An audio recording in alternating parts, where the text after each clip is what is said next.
Hello दोस्तों, आपका स्वागत है हमारे यूट्यूब चैनल भीम एकेडमी में, जहां पर हम सामाजिक विज्ञान कक्षा 10 के सब्जेक्ट को हम लोग पढ़ रहे हैं, जिसमें हम आज इतिहास में लेक्चर नंबर 7 ले रहे हैं, जहां पर पिछले हम 6 लेक्चरों में सामाजिक विज्ञान के इतिहास पाठ को हमने यूरोप में राष्ट्रवाद, भारत में राष्ट्रवाद और उसके बाद हमने तीसरा खंड चालू किया हुआ है, जिसमें आज हम उसका लेक्चर नंबर 2 स्टार्ट करते हैं। तो हेलो दोस्तों, आप हमारे अगर इस चैनल पर नए हैं तो हमारे इस चैनल को सब्सक्राइब कीजिए, वीडियो लाइक कीजिए और कमेंट कीजिए और अपने साथियों को इसे शेयर कीजिए ताकि वह एक व्यवस्थित नोट्स पा सकें। और अगर आप नोट्स पाना चाहते हैं तो हमने डिस्क्रिप्शन बॉक्स में अपने इस चैनल का टेलीग्राम चैनल का लिंक दे रखा है, आप वहां से जाकर इसके पीडीएफ को डाउनलोड भी कर सकते हैं।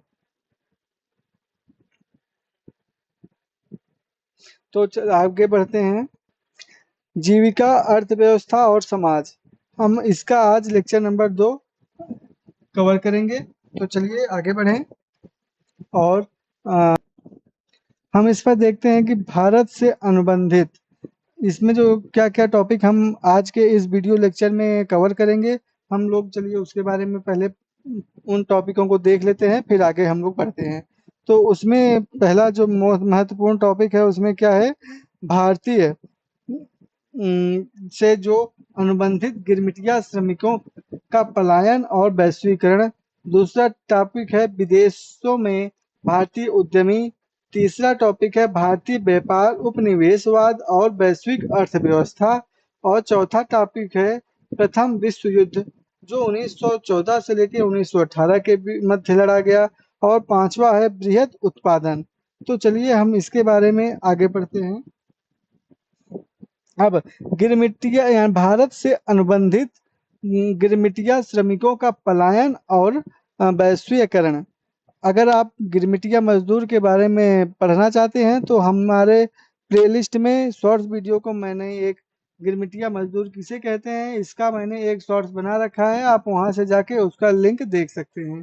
तो चलिए हम अब आगे बढ़ते हैं, देखते हैं कि अनुबंधित श्रमिक कौन थे।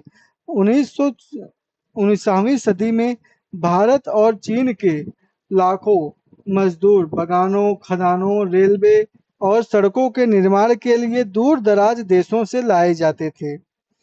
वे भारतीय श्रमिक एक विशेष अनुबंध या एग्रीमेंट के तहत लाए जाते थे। वो एग्रीमेंट की जो शर्तें थी वह कुछ इस प्रकार हुआ करती थी।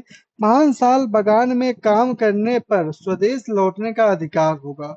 इतिहासकार इस व्यवस्था को नए दास प्रथा की व्यवस्था भी कहते थे, जिसमें लोगों को उनके इच्छा के विरुद्ध दास बनाया जाता था, जिसमें उनकी हालत काफ़ी नुकसान हुआ करती थी और वो ये अपने गुलामी के ज़िंदगी में जीते थे। उनको स्वदेश लौटने का अधिकार नहीं हुआ करता था। अब श्रमिक कहाँ से लाए जाते थे? महत्वपूर्ण क्वेश्चन है कि वो श्रमिक आते कहाँ से? मुख्य रूप से यह क्षेत्र जैसे कि पूर्वी उत्तर प्रदेश, बिहार, मध्य भारत, तमिलनाडु के सूखाग्रस्त इलाकों से आया करते थे।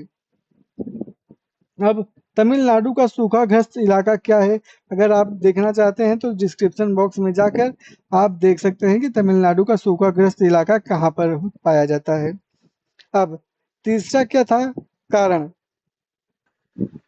उस इलाके के लोग हुआ करते थे। अब इनके मजदूर बनने के कारण क्या थे? इनके मजदूर बनने के जो मुख्य कारण थे वह थे कुटीर उद्योगों का नष्ट होना, कर्ज और गरीबी, रोजगार की तलाश।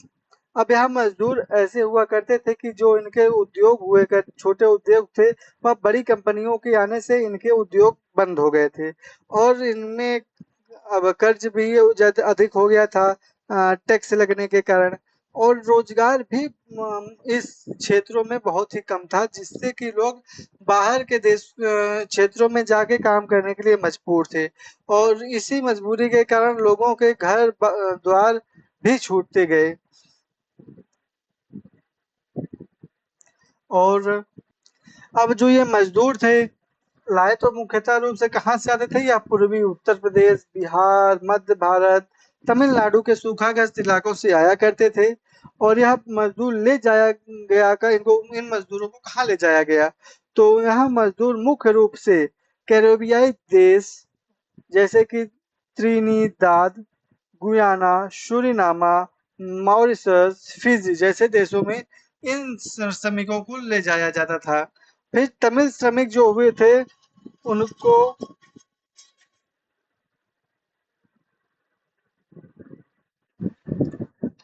भर्ती की शोषणपूर्ण प्रक्रिया क्या थी? मजदूरों मजदूरों की भर्ती एजेंटों के माध्यम से की जाती थी जो कमीशन के लिए काम करते थे। वह कई तरह के झूठ भी बोलते थे, जैसे काम की परिस्थितियां के बारे में वह अधिक जानकारी नहीं देते थे, जो देते थे वह गलत जानकारी देते थे। कई मजदूरों को तो यह भी नहीं पता होता था कि वह उन्हें लंबी यात्रा में भेजा जाएगा, यानी कि उनको समुद्री मार्ग में भेज दिया जाएगा। और अ, राजी अगर मजदूर ना हुए तो मजदूरों का अपहरण भी कर लिया जाता था उनको मजदूरी में भेजने के लिए। और ये सब झूठी यानी कि शोषणपूर्ण प्रक्रियाएं जो थी वह उनको कहीं न कहीं दासता की ओर भी ढकेल रही थी और यह उनके साथ शोषण भी हो रहा था। यह प्रथा नई दासता के रूप में जन्म ले रहा था। काम की जगह पर पहुंचने के बाद मजदूरों को यह नहीं पता था कि वह की स्थिति क्या है, बहुत ही कठोर है या कि क्या है।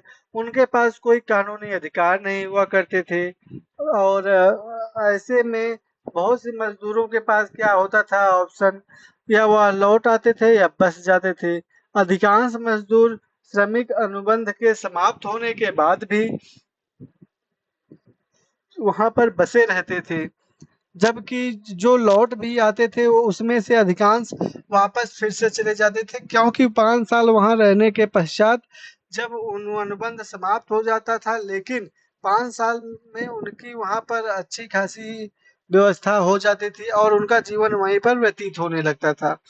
इसीलिए यह भी हम लोग देख आज के समय में देख सकते हैं कि कैरेबियन देश या फिर अन्य बहुत से देशों में भारतीय मूल मूल के निवासियों की संख्या काफी ज्यादा है, क्योंकि कोई श्रम के लिए गया तो कोई व्यापार के लिए गया, कोई शिक्षा के लिए गया और जो गया वहीं पर उसका बस गया। अनुबंधित समाप्त प्रथा अनुबंध प्रथा की समाप्ति कब हुई? अनुबंधित प्रथा का अंत कब हुआ? अनुबंधित प्रथा का अंत 20वीं सदी में जब भारतीय राष्ट्रवादी नेताओं ने इस प्रथा का विरोध किया, तब भारी दबाव के कारण यह प्रथा 1921 में आधिकारिक रूप से समाप्त की गई। लेकिन उनके जो वंशज थे यानी कि जो पहले से मजदूर जाके वहां पर बसे हुए थे, उनके वंशजों को यानी कि उनके बच्चों को, उनके नातियों को, उनके पोतों को कूली कहकर अपमानित किया जाता था। यह प्रथा उनके लिए एक अपमान के स्वरूप हो चुकी थी। अब विदेशों में भारतीय उद्यमी यानी कि जो उद्यमी भारतीय उद्यमी थे उनका विदेशों में क्या था, चलिए हम एक एक उद्यमियों के बारे में अब यहाँ पर पढ़ते हैं। तो पहले उद्यमी थे शिकारी पूरी श्राप और नट्टू कोटाई चेरियर, यह दो आदमी थे। ये उस समय के प्रमुख भारतीय बैंकर और व्यापारिक समूह थे जो कि जिनका कार्य क्षेत्र क्या था यानी कि यह कहाँ पर कार्य करते थे विदेशों में। यह मुख्य रूप से मध्य और दक्षिण पूर्वी एशिया में सक्रिय थे। इनकी भूमिका क्या थी? ये उन फसलों के लिए कर्जा देते थे जिनका निर्यात किया जाना होता था, यानी कि यह जो कॉमर्शियल क्रॉप्स थे उनके उनको यह फाइनेंस प्रोवाइड करते थे। और पूंजी का स्रोत क्या था? ये या तो अपनी जमा पूंजी का उपयोग करते थे या यूरोपीय बैंकों से कर्जा लेकर आगे मजदूर या किसानों को देते थे। अब इनके पास नेटवर्क क्या थे? उनके पास दूर-दूर तक पैसे पहुँचने की व्यवस्था प्रणाली हुआ करती थी। पैसे पहुँचाने की व्यवस्था प्रणाली हुआ करती थी। कौन से थे? शिकारीपुरी, श्राप और नट्टू कोटाई चेरिया टी और अगले थे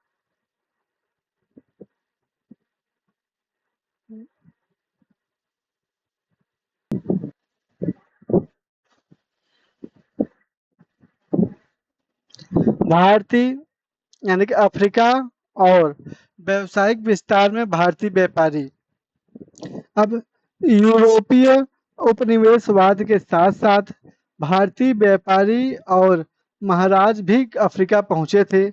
यानी कि यूरोपीय लोग जब पहुँचे, उनका उपनिवेश पहुँचा तो उनके साथ-साथ भारतीय व्यापारी और महाराज जो थे, महाजन जो थे, वह भी अफ्रीका जा पहुँचे। यह लोग व्यापार, साहूकार, स्थानीय बाज़ारों में सक्रिय हो गए थे। अब जैसे कि इसमें क्या-क्या थे, पहले थे हैदराबादी सिंध व्यापारियों की सफलता। हैदराबादी सिंधी व्यापारी यूरोप उपनिवेश से भी आगे तक फैले हुए थे। 1860 के दशक में इनकी गतिविधियां दुनिया के विभिन्न बंदरगाहों पर बड़े-बड़े एम्प्रोरियम यानी कि दुकानें खोली थी। इन दुकानों में स्थानीय व विदेशी आकर्षक सामान मिलते थे और इनके ग्राहक क्या होते थे? मुख्य रूप से बढ़ती संख्या में यात्री या पर्यटक हुआ करते थे और विकास का कारण इनका क्या था? उस समय सुरक्षित और आरामदायक जलपोतों के से आगे से सैलानियों की बढ़ती संख्या, जिससे इनका कारोबार खूब फल फूल रहा था। और आगे थे भारतीय उपनिवेशवाद, व्यापार और वैश्विक अर्थव्यवस्था।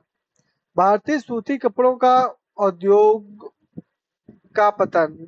भारतीय के जो सूती कपड़े के उद्योग थे, उनका पतन कैसे होता है, चलिए अब उसके बारे में हम लोग पढ़ते हैं। भारत से महीन कपड़ों का निर्यात यूरोप होता था। ब्रिटेन के औद्योगिकीकरण के यहाँ बाद नया कपड़ा उत्पादन बढ़ गया। ब्रिटिश उद्योगपतियों के दबाव में भारतीय कपड़ों पर आयात शुल्क यानी कि सीमा शुल्क लगाया जाने लगा ब्रिटेन में, जिसका परिणाम क्या हुआ? भारतीय कपड़ों का विदेश ब्रिटेन को निर्यात कम हो गया। जिस आंकड़ों में गिरावट के अनुसार अगर हम समझे, सन 1800 में भारतीय के कुल निर्यात में सूती कपड़े का हिस्सा जो 30% हुआ करता था, 1877 70 आते आते वह घटकर 3% रह गया। अंतरराष्ट्रीय प्रतिस्पर्धा, ब्रिटेन ने अन्य देशों में अगरन कपड़ा बेचना चालू कर दिया और भारतीय कपड़े को वैश्विक बाजार में भी प्रतिस्पर्धा का सामना करने पड़ा। भारत के निर्यात पैटर्न में बदलाव, जैसे जैसे कपड़े का निर्यात घटा, ब्रिटेन की जरूरत को पूरा करने के लिए कच्चे माल का निर्यात बढ़ गया। 1812 से लेकर 1871 के मध्य कच्चे कपास का निर्यात 5% से बढ़कर 35% हो गया था। कपड़े की रंगाई के लिए नील का बड़े पैमाने पर निर्यात हुआ। अफीम का व्यापार, यह एक त्रिकोणीय व्यापार था। भारत ब्रिटेन में अफीम उगवाता था। ब्रिटेन जो था वह भारत में अफीम उगवाता था, उसे बीन भेजता था, यानी कि यूरोप का एक देश था, उसके बदले में यानी चीन भेजता था, सॉरी चीन भेजता था, यानी बीन जो है वो चीन में था। इसके बदले चीन से चाय व अन्य सामान खरीदता था। ब्रिटेन का व्यापार अधिशेष, ब्रिटेन से भारत आने वाले माल की कीमत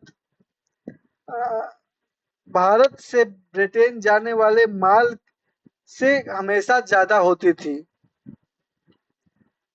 और ब्रिटेन हमेशा भारत, यानी कि इसमें हम कह सकते हैं कि भारत ब्रिटेन से जो सामान भारत में आता था वह महंगा हुआ करता था, उसकी अपेक्षा जो भारत से सामान ब्रिटेन जाता था वह सस्ता हुआ करता था। दूसरे पॉइंट में है ब्रिटेन हमेशा भारत के लिए व्यापार में अधिशेष में रहता था। ब्रिटेन जो था वह हमेशा भारत से लाभ के बाद व्यापार किया करता था, यानी कि भारत से सस्ते कच्चे माल ले जाकर वहां पर उसे प्रोसेस्ड करके यहाँ पर भारत में ही वह उसे अच्छे दामों में बेचा करता था। ब्रिटेन इन लाभों का प्रयोग अन्य देश जैसे चीन अमेरिका के साथ अपने व्यापारिक घाटे का भरपाई किया करता था। जैसे कि चीन से जब वो सामान मंगाता था तो वहां पर व्यापारिक घाटा ब्रिटेन को ज्यादा हुआ करता था। तो यहाँ पर जो व्यापार अधिशेष हुआ करता था उसको वहां पर उसकी भरपाई के लिए प्रयोग किया जाता था। इस तरह भारत ने 19वीं सदी की वैश्विक अर्थव्यवस्था को संतुलित करने के लिए ब्रिटेन की मदद की। यह मदद चाहे हम ऐच्छिक रूप से कर रहे हों या फिर हम पर दबाव डालकर यह कराया जा रहा हो, लेकिन हम व्यापार ब्रिटेन का व्यापारिक घाटा कंट्रोल किया करते थे। अब होम चर्चेज यानी कि देसी खर्चे क्या थे? भारत के साथ व्यापार अधिशेष से ब्रिटेन ने निम्नलिखित खर्चे वसूले। ब्रिटेन अधिकारियों और व्यापारियों द्वारा भारत से इंग्लैंड भेजी गई निजी रकम पर टैक्स लगाया जाता था। भारत पर बाहरी कर्ज का ब्याज था।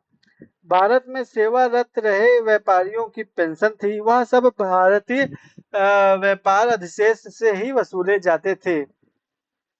और बहुपक्षीय बंदोबस्त क्या थी? जब किसी देश के साथ हुए व्यापारिक घाटे की भरपाई किसी तीसरे देश के साथ हुए व्यापार से प्राप्त लाभ के माध्यम से किया जाता है तो उसे बहुपक्षीय बंदोबस्त कहा जाता है। जब यानी कि यही हुआ कि अगर जैसे कि हम एक एग्जाम्पल के तहत समझते हैं, जैसे कि ए और बी का आपस में व्यापार चल रहा है और ए का व्यापार सी से भी चल रहा है। तो हमको जैसे कि मान लीजिए कि ए का बी से जब व्यापार होता है तो ए को यहाँ पर कुछ लाभ होता है, मान लीजिए 100 रुपए का यहाँ पर लाभ होता है। लेकिन जब उसी के साथ यानी कि ए का सी के साथ जब व्यापार होता है तो वहीं पर ए को 100 रुपए का लॉस होता है। तो इस केस में व्यापार जो बंदोबस्त बहुपक्षीय बंदोबस्त व्यवस्था होती है, इसमें हम कह सकते हैं कि जब ए का बी से 100 रुपए का लाभ हुआ और ए का सी से 100 रुपए का घाटा हुआ, तो जब दोनों को हम जोड़ देंगे तो वह जीरो हो जाएगा। तो यही बंदोबस्त व्यवस्था थी, यानी कि एक दूसरे के व्यापार में जब वह तीसरे का माध्यम से पूरा होता था तो उस घाटे का तो वह बंदोबस्त व्यवस्था कहलाती है। अब प्रथम विश्व युद्ध 1914-1918 से, यह विश्व युद्ध 1914 से लेके 1918 तक चला। 4 साल का महायुद्ध जो कि अगस्त 1914 में शुरू हुआ था और यह जाके क्रिसमस 1918 में यह समाप्त होता है। लगभग 4 साल से अधिक यह युद्ध चला था। अब इस युद्ध में क्या होता है कि आपसी द्वेष में एक दूसरे पे कब्जा करने के लिए यह युद्ध चालू हुआ था। इसमें दो प्रमुख गुट हुए, यानी कि पूरा विश्व जो कि युद्ध में शामिल हुआ था वह लगभग दो गुटों में विभाजित हो गया था, जिसमें एक मित्र राष्ट्र थे, दूसरी केंद्रीय शक्तियां थी। अब मित्र राष्ट्र में ब्रिटेन, फ्रांस, रूस ये थे और बाद में इस ही गुट में अमेरिका भी शामिल हुआ। जबकि केंद्रीय शक्ति के गुट में जर्मनी, ऑस्ट्रिया, ऑटोमन तुर्की जैसे देश हुआ इस युद्ध में। यह पहला युद्ध था जिसमें आधुनिक उद्योग में बनाए गए मशीन गन, टैंक, हवाई जहाज और साथ ही साथ केमिकल हथियार यानी कि रासायनिक हथियार, जहरीली गैसों का बड़े पैमाने पर प्रयोग होता है। यह सभी औद्योगिक क्रांति के देन थे। यानी कि उसके पहले जो युद्ध लड़े जाते थे वह केवल छोटी तोपों से या तलवारों से या छोटी बंदूकों से युद्ध लड़े जाते थे, या उससे पहले तीर कमान तलवार भाला आदि से यह युद्ध लड़े जाते थे। लेकिन यह पहला युद्ध था जिसमें बड़ी मात्रा में औद्योगिक क्रांति के कारण मशीन गन, टैंकर, हवाई जहाज, रासायनिक हथियार जैसे जहरीली गैसों का भी प्रयोग होता है। दुनिया भर से लाखों सैनिकों की भर्ती हुई, उन्हें रेलगाड़ी, विशाल जलपोतों के माध्यम से युद्ध मोर्चा तक पहुंचाया गया। इस युद्ध में अगर हम जनहानि को देखें तो लगभग 90 से अधिक लाख लोगों ने अपनी जान गंवाई और लगभग 2 करोड़ लोग इस युद्ध में घायल हुए। तो यह युद्ध अपने आप में बहुत ही भयानक हुआ और यह धरती के लगभग 2/3 हिस्सों पर यह युद्ध लड़ा गया। अब प्रथम विश्व युद्ध का सामाजिक और आर्थिक प्रभाव क्या था? युद्ध के कारण समाज और परिवारों का ढांचा पूरी तरह से बदल गया था। मरने वालों और घायलों में अधिकतर कामकाजी उम्र के लोग थे, जिससे यूरोप में कार्यशील जनसंख्या समाप्त हो गई थी। यानी कि यह युद्ध मुख्य रूप से यूरोपीय क्षेत्रों में ही लड़ा गया था। तो वहां पर जो मारे गए लोग थे उसमें मैक्सिमम यूरोप के ही लोग हुआ करते थे। तो जिस वजह से वहां पर जो कामकाजी यानी कि युद्ध में जो सैनिक थे वह तो नए युवक ही थे, जिसकी वजह से वहां पर काम करने वाले लोगों की संख्या कम हो गई थी। अब घर के काम कमाने वाले सदस्यों की संख्या कम होने के कारण परिवार की आय भी गिर गई थी। यानी कि नए लोग ही थे जो युद्ध में मारे गए, जिनके कारण उनकी व्यवस्था चरमरा गई, परिवार की आर्थिक आय भी गिर गई। अब शुद्ध सामग्री के उत्पादन के लिए उद्योगों का पूरा गठन किया गया। पूरे समाज को युद्ध की जरूरत के अनुसार ढाल दिया गया। जब पुरुष मोर्चा पर गए, महिलाओं को कारखाने व दफ्तरों पर काम करना पड़ा। अब इसका आर्थिक प्रभाव क्या हुआ? युद्ध के कारण शक्तिशाली देशों के बीच आर्थिक संबंध टूट गए। युद्ध के बाद देशों में बदलने की भावना आ गई। ब्रिटेन ने अमेरिकी बैंकों और जनता से काफी कर्ज ले लिया था। यानी कि यह 1914 में अमेरिका आजाद मुल्क था, यानी कि आजाद देश था। परिणाम इसका क्या हुआ? अमेरिका कर्ज लेने वाला नहीं बल्कि कर्ज देने वाला देश बन चुका था, क्योंकि अमेरिका युद्ध के बीच में आया और कुछ ही दिनों में युद्ध समाप्त हो गया था। युद्ध के बाद अमेरिका व उसके नागरिक विदेशी संपत्ति का मूल्य अमेरिका में विदेशी सरकारों और नागरिकों की संपत्ति से अधिक हो चुका था। प्रथम विश्व युद्ध के बाद ब्रिटेन की आर्थिक हानि और चुनौतियां क्या हुई? युद्ध से पहले ब्रिटेन विश्व की सबसे बड़ी अर्थव्यवस्था हुआ करती थी, जबकि युद्ध के बाद लंबे संकट का सामना करना पड़ा। जैसे कि वहां पर जो सारे युद्ध लड़े गए तो उनके गोला बारूदों को बनाने में, युद्ध को संचालित करने में, या फिर युद्ध के बाद उन उद्योगों को जो नष्ट हो चुके थे उनको फिर से संवारने के लिए उनको अधिक आर्थिक जरूरत पड़ी, जिससे उनका संकट बहुत ही गहरा हो गया था। युद्ध के दौरान भारत और जापान में उद्योगों का विकास शुरू हुआ। अब इसका परिणाम क्या होता है? ब्रिटेन के लिए भारतीय बाजारों में पुरानी वर्चस्वशाली स्थिति प्राप्त करना मुश्किल हो गई थी। यानी कि युद्ध के बाद ब्रिटेन भारत के राष्ट्रवादी नेताओं के आगे थोड़ा थोड़ा झुकना चालू कर दिया था प्रथम विश्व युद्ध के बाद, जिसका मुख्य कारण था उनका आर्थिक संकट। जापान से प्रतिस्पर्धा बढ़ चुकी थी। युद्ध के खर्चे की गहराई भरपाई के लिए ब्रिटेन ने अमेरिका से काफी कर्ज ले लिया था। युद्ध के अंत तक ब्रिटेन भारी विदेशी कर्ज में डूब चुका था।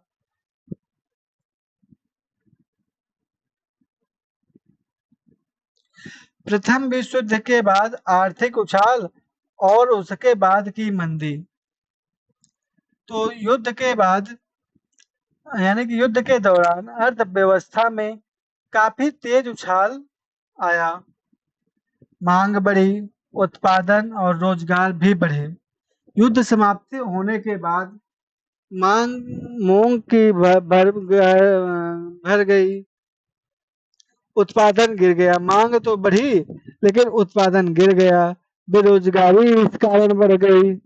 सरकार ने युद्ध से जुड़े खर्चों में कटौती शुरू कर दी, जिसके परिणाम स्वरूप बड़ी संख्या में रोजगार भी समाप्त हो गए। इक्कीसवीं 1921 तक ब्रिटेन में हर गांव में एक मजदूर बेरोजगार हो चुका था।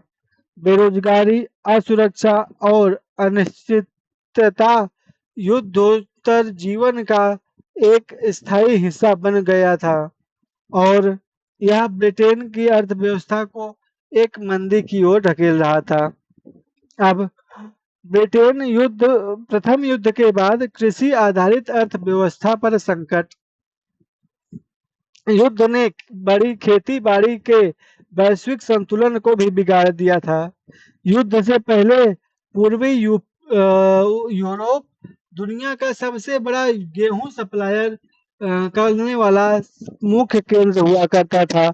लेकिन युद्ध के दौरान पूर्वी यूरोप में सप्लाई बंद हो गई थी, यानी कि पूरी यूरोप में ही जब युद्ध हो रहा था तो वहां पर कृषि कार्य कैसे हो सकता था। तो कनाडा, अमेरिका और ऑस्ट्रेलिया जैसे देशों में अचानक पैदावार बढ़ गई।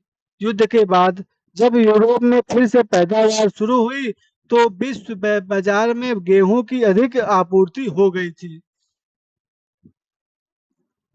जिसका परिणाम क्या होता है, गेहूं की कीमतें घट गई और किसानों की आमदनी भी कम हो गई। और वह किसान जो पहले से ही कर्ज के जाल में फंसे हुए थे, वह और भी कर्ज ले लिए और उनको उस परिणाम स्वरूप उसका परिणाम न मिलने के कारण उनमें और भी कर्ज के जाल में फंसते चले गए। अब आज का हम लास्ट टॉपिक पढ़ते हैं, बृहद उत्पादन क्या है। हेनरी फोर्ड और असेंबली लाइन।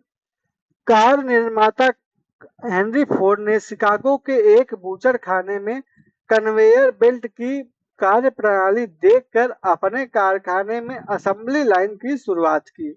यानी फोर्ड जो कार कंपनी थी वह एक शिकागो के बूचड़ खाने में जब असेंबली लाइन को उसने देखा कि वहां पर कन्वेयर बेल्ट जैसे कि हम कह सकते हैं कि एक पट्टा जो काफी चौड़ा हो, उस पर हम सामान लाद दें तो बिना मजदूर की आवश्यकता के वह सामान एक जगह से दूसरे जगह पर जा सकता था। अब यह समय क्या हुआ कि हर मजदूर कार के एक पुर्जे को बार बार मशीनी ढंग से लगाता था और काम भी काफी धीरे होता था। जबकि जब काम कन्वेयर बेल्ट से होने लगा तो काम तय समय में और एक तेज रफ्तार से होने लगा। और इसमें मजदूर क्या थे, न रफ्तार काम कर सकता था, न आराम कर सकता था और न बातचीत कर सकता था। जिस कारण यह जिस कारण इसमें मजदूरों की भी आवश्यकता कम होने लगी और इसका परिणाम क्या होता है, काम करने की रफ्तार बढ़ती है और फोर्ड कंपनी का यानी कि जो कार निर्माता कंपनी थी उसका समय और पैसा दोनों बचता है। इस कारण फोर्ड के कारखानों से हर मिनट 3 मिनट पे एक कार टी मॉडल तैयार होकर निकल जाती थी। टी मॉडल बृहद उत्पादन से बनी पहली कार थी। यह एक महत्वपूर्ण क्वेश्चन है। तो अब मजदूरों पर इसका प्रभाव क्या हुआ और फोर्ड की प्रक्रिया थी। सामान्यतः असेंबली लाइन की तेज रफ्तार और थकान के कारण कई मजदूरों ने काम छोड़ दिया। जहाँ पर काम ज़्यादा होता था तो मजदूर यहाँ पर काम करना छोड़ दिए। फोर्ड का समाधान 1914 में वेतन दुगना कर दिया गया, $5 प्रतिदिन उस समय देने दिया जाने लगा। ट्रेड यूनियन गतिविधियों पर पाबंदी लगा दी गई, यानी कि जो मजदूर संगठन थे उनको बंद कर दिया गया और लागत पूरी करने के लिए अराइवल लाइन भी बढ़ाई गई। असेंबली लाइन जो थी उनको बढ़ा दिया गया। तो यहाँ पर मजदूरों पर यह वर्कलोड बढ़ गया, पर उनकी वेतन जो थी वह फोर्ड कंपनी ने बढ़ा दी थी और मजदूरी संगठन जो यूनियन हुआ करते थे उनको बंद कर दिया। तो दोस्तों आज हमने अपने इतिहास में जो तीसरा उपखंड था उसमें आज हमने उसका दूसरा पार्ट को डिस्कस किया। अभी इस पार्ट में एक लेक्चर अभी और आना हुआ है, उसके बाद हम इस लेक्चर को कंप्लीट करेंगे। तो आज के लिए धन्यवाद।